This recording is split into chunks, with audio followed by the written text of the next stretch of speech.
Salut la famille, j'espère que vous allez bien. Moi je me porte à merveille. Donc on va continuer sur notre formation Word. Donc aujourd'hui on entame les graphiques. Donc les graphiques, on clique dessus, on a les graphes, on a plusieurs types de graphes. On va encore prendre deux exemples comme avec le Smart Art. Donc on a les barres, on a le secteur. On va prendre le secteur, ça me plaît bien, ça me plaît bien.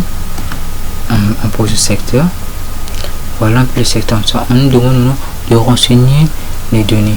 On va prendre un autre exemple. Nous avons premier trimestre, deuxième trimestre, troisième trimestre, donc 3 trimestres. On va dire que c'est une année scolaire. Donc ici, du quatrième, on va supprimer. On n'a pas besoin. On a besoin que de 3. D'accord, donc le premier trimestre, on suppose que sur une note de 20, l'élève a fait 12 de moyenne. Je vais quelque chose. On va prendre deuxième trimestre, l'enfant a chuté, il a fait 8 quelque chose. Et le dernier trimestre, l'enfant a fait fort. Il a fait 15 de moyenne. Donc voilà un peu. Donc c'est bon, maintenant qu'on a renseigné, on clique dessus, on ferme le fichier Excel. Maintenant que nous avons notre forme, on peut cliquer sur ici. Par défaut il m'invente, nous ne suivons pas les votes, ce sont les moyennes scolaires.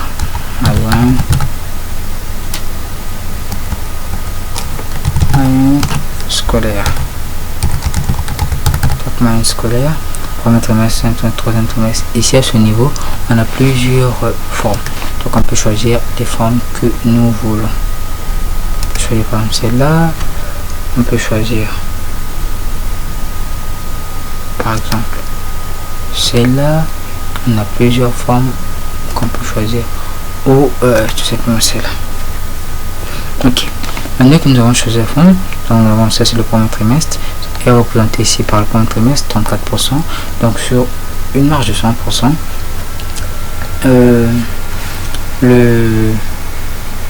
j'ai eu 34% au premier trimestre, 42% au troisième trimestre, 24% au deuxième trimestre. Cela nous dit que le deuxième trimestre, quelque chose ne s'est pas bien passé.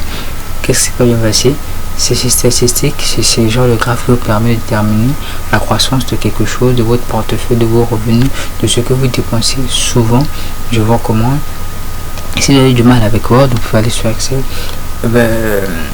Si j'atteins beaucoup d'abonnés dans les formations Excel, notamment savoir sans abonnés, je continuerai sur la thématique d'Excel. Si j'ai pas les 100 abonnés, je vais toucher notre thématique avant de revenir quand j'aurai les 100 abonnés. Bref, c'est une parenthèse. Donc on va revenir donc au-delà des modèles pour définir les styles de graphique. On a aussi les couleurs, mais les couleurs tu ne peux pas choisir du genre je veux ici du bleu, ici du vert. Non, je peux que choisir par exemple j'aimerais que ça commence au vert, puis le suivant le bleu, puis le jaune par exemple.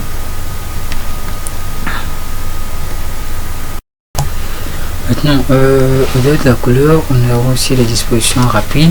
Ça va me permettre de définir certains éléments. Par exemple, si je veux que mes éléments soient tous à droite, je clique ici, tous les éléments iront à droite. Si je veux que ça soit au-dessus, ça sera au-dessus. Si je veux que ça soit comme c'était, ça va être comme c'était. Bon, on va garder celui-là. Donc on peut ajouter d'autres éléments du graphique, par savoir le titre ici ça se trouve au dessus. Je peux aussi centrer par exemple l'étiquette des données. Nous permet de définir comment va être positionné les pourcentages et les différents écrits chaque portion. Si je veux par exemple soit centré, si je veux que aucun élément, on fait juste comme ça, rien dessous, tous où je veux les bordures externes, mais je recommande vraiment si la possibilité de mettre ça en externe. Maintenant, si vous avez beaucoup d'éléments, vous pouvez mettre en interne, et puis je préfère vraiment que ce soit même comme ça, c'est nettement mis. Après, chacun fait son choix. Donc, on a vu ici ajuster un élément de graphique. Donc, on peut maintenant passer à sélectionner des données.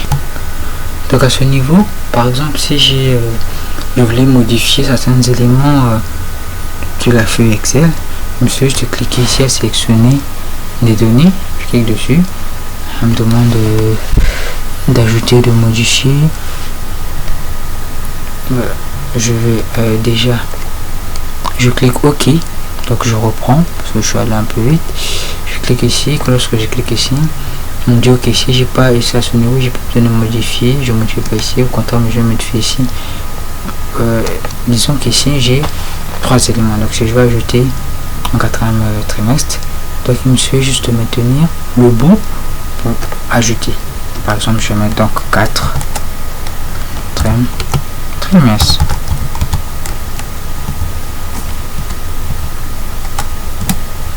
J'ai pas défini, j'ai oublié de définir le pourcentage.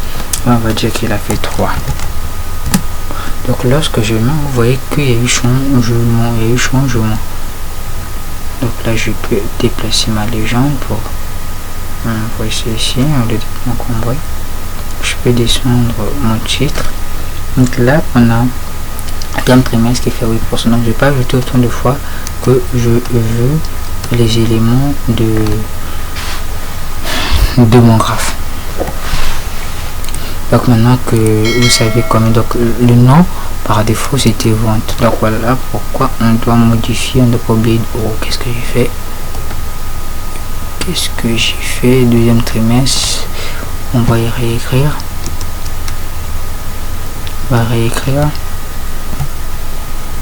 Donc ici on va appeler ça vente, on va appeler ça moyenne scolaire. D'accord. Ou moyenne tout court. Moyenne scolaire, donc nous sommes en moyenne scolaire. Cela permet de changer le titre. Donc voilà un peu comment on peut utiliser les graphes. Je prends une autre vidéo pour un autre exemple, que la vidéo ne soit pas trop longue. Donc abonnez-vous.